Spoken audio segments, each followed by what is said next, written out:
യാ അയ്യുഹന്നാസ് തൂബു ഇലല്ലാഹി വസ്തഗ്ഫിറൂഹു ഫഇന്നി അതൂബു ഫിൽ യൗമി 100 മറ. മനുഷ്യരെ, നിങ്ങൾ അല്ലാഹുവിലേക്ക് ഖേദിച്ചു മടങ്ങുവീൻ, അവനോട് നിങ്ങൾ പൊറുക്കല്ല ചോദിക്കുവീൻ. ഞാൻ തന്നെ ഒരു ദിവസത്തിൽ 100ഓളം തവണ അല്ലാഹുവിലേക്ക് ഖേദിച്ചു മടങ്ങുന്നുണ്ടെന്ന് മുഹമ്മദ് മുസ്തഫ സല്ലല്ലാഹു അലൈഹി വസല്ലം പറയുന്നു. പക്ഷേ മങ്കൂസ് മൗലിദിൽ നമ്മൾ കാണുന്നത് എന്താണ്? റസൂലിനെ വിളിച്ചിട്ട് പാപമോചനത്തിന് അപേക്ഷിക്കുന്നു, റസൂലിനോട് ശഫാഅത്തിനെ ചോദിക്കുന്നു. നിങ്ങൾ വിചാരിക്കും അതൊക്കെ പാവപ്പെട്ട ഈ സാധാരണ പള്ളിയിലൊക്കെ നിൽക്കണ മുക്രിമാരോ മൊല്ലമാരോ അവരൊക്കെ അർത്ഥറിയാതെ ചൊല്ലണല്ലേ, അതൊക്കെ ഇപ്പൊ അത്ര വിമർശിക്കാനുണ്ടോന്ന്. എന്നാ സുഹൃത്തുക്കളെ, നമ്മളെ സാക്ഷാൽ കാന്തപുരം തന്നെ ഇതിനെ ഓതിക്കൊണ്ട് വളരെ ആത്മാർത്ഥമായി മങ്കൂസ് മൗലിദ് ചൊല്ലി പ്രാർത്ഥിക്കുന്നത് കേട്ടോളൂ. അതാണ് ഇനി നിങ്ങൾ കേൾക്കാൻ പോകുന്നത്. ആ സമയത്ത് അല്ലാഹുവിന്റെ ഹബീബ് സാധുക്കളായ ഉമ്മത്തുകൾക്ക് വേണ്ടി ശഫാഅത്ത് ചെയ്യുന്നു. അതാണ് നമ്മൾ മൗലിദ് ഓതുമ്പോൾ പറയുന്നില്ലേ, അശ്ശഫാഅത ഹബ്ലനാ ഫിൽ ഖിയാമത്തി മുശ്ഫിഖാ വഅഹ്ലനാ യാ സയ്യിദി ഖൈറൻ നബി യാ സയ്യിദി ഖൈറൻ നബി യാ ارتكبت على الخطأ غير حصر وعدد كاشكو فيه يا سيدي خير النبي يا سيدي خير النبي إننا نرجو إلى كرس حوضك للعطش يوم نشر كتابي يا سيدي خير النبي الشفاعة هب لنا في القيامة مشفقا وأهلنا الله يا سيدي خير النبي يا سيدي خير النبي يا سيدي خير النبي പൊന്നാര നബിയേ, ഭക്ഷണലോകത്ത് ഒരുമിച്ച് കൂടുമ്പോൾ ഒരു തുള്ളി വെള്ളം പോലും കിട്ടാനില്ലാത്ത സമയം ഹൗദുൽ കൗസർ എന്ന വെള്ളം തങ്ങളുടേതാണല്ലോ, അതിൽ നിന്ന് ഒരു കോപ്പ എനിക്ക് തരണം നബിയേ, അത് അങ്ങയുടേതാണെന്ന് അല്ലാഹു പ്രഖ്യാപിച്ചിട്ടുണ്ടല്ലോ.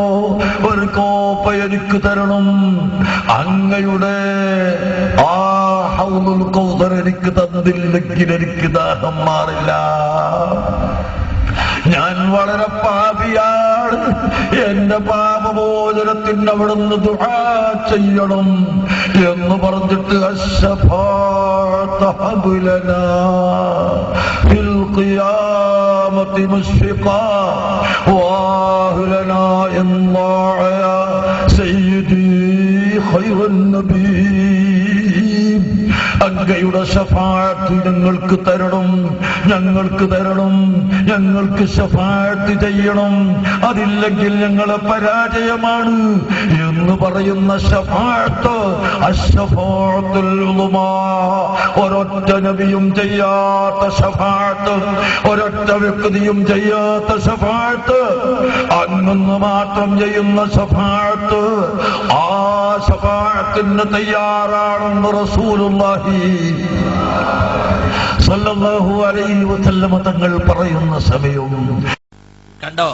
ഏതെങ്കിലും വിവരം കെട്ട വല്ലാക്കാർക്ക് പറ്റിയ നാക്കുപ്പഴെന്നല്ല അങ്ങനെ പറയലുണ്ട് ഇപ്പൊ ചില ആളുകളൊക്കെ. അതൊക്കെ പണ്ടത്തെ ചില മൊല്ലാക്കാര്, അവരിങ്ങനെ ജീവിതത്തിന് മാർഗമൊന്നുമില്ലാതെ പള്ളിയിൽ ബാങ്ക് കൊടുക്കും, മദർസ് പഠിപ്പിക്കുകയും ചെയ്യും.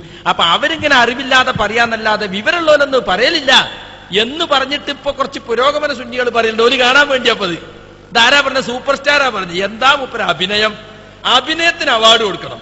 കൗമിനെ കയ്യിലെടുക്കാൻ വേണ്ടി കരയണ്ടോടത്ത് കരയാനും തേങ്ങണ്ടോടത്ത് തേങ്ങാനും ഞെരങ്ങി മൂളി കൗമിനൊന്നിച്ച് എണീപ്പിച്ച് നിർത്തുകയാണ് ഹരം കൂടാൻ വേണ്ടിയിട്ടേ. അള്ളാഹുവിന്റെ റസൂലിനെ വിളിച്ചിട്ട് റസൂലേ ശഫാഅത്ത് ഞങ്ങൾക്ക് തരണം, ഹൗദുൽ കൗസർ ഞങ്ങൾക്ക് തരണം.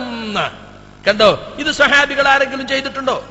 റസൂലുള്ളാഹി സ്വല്ലല്ലാഹു അലൈഹി വസല്ലമയുടെ വഫാത്തിന് ശേഷം റസൂലിനെ വിളിച്ചുകൊണ്ട് നബിയേ ഹൗദുൽ കൗസറിലെ വെള്ളം ഞങ്ങൾക്ക് തരണേ, അങ്ങയുടെ ശഫാഅത്തിൽ ഞങ്ങളെ ഉൾപ്പെടുത്തണേ, ഞങ്ങളെ പാപം പൊറുക്കണേ.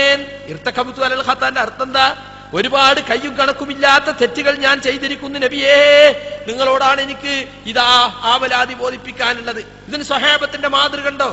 ഇവർ പറയും ഞങ്ങൾ അഹ്ലുസുന്ന വൽ ജമാഅയാണ്. അസുന്ന എന്ന് പറഞ്ഞ റസൂലുള്ളാഹിന്റെ ചര്യ, അൽ ജമാഅ എന്ന് പറഞ്ഞ സ്വഹാബത്ത് ചെയ്ത്. സ്വഹാബത്ത് ആരെങ്കിലും ഇങ്ങനെ പാപം പൊറുക്കാൻ വേണ്ടി റസൂലിനെ വിളിച്ച് തേടിയിട്ടുണ്ടോ? യാ റസൂലല്ലാഹ് ഉദ്ഉല്ലാഹ അൻ യജഅലനാ ഫീ ശഫാഅതിക യൗമൽ ഖിയാമ, നബിയേ ഖിയാമത്ത് നാളിൽ അങ്ങയുടെ ശഫാഅത്തിൽ എന്നെ ഉൾപ്പെടുത്താൻ നിങ്ങൾ അല്ലാഹുവോട് ദുആ ചെയ്യണമെന്ന് റസൂലുള്ള ജീവിച്ചിരിക്കുന്ന കാലത്ത് ദുആ ചെയ്യാൻ ആവശ്യപ്പെടുക ചെയ്ത്. നബിയേ നിങ്ങളെ ശഫാഅത്ത് എനിക്ക് തരണേ, നിങ്ങളെ ശഫാഅത്തിൽ എന്നെ കൂടി ഉൾപ്പെടുത്തണേന്ന് സ്വഹാബത്ത് ജീവിച്ചിരിക്കുന്ന കാലത്തോ വഫാത്തിന് ശേഷമോ പറഞ്ഞിട്ടില്ല.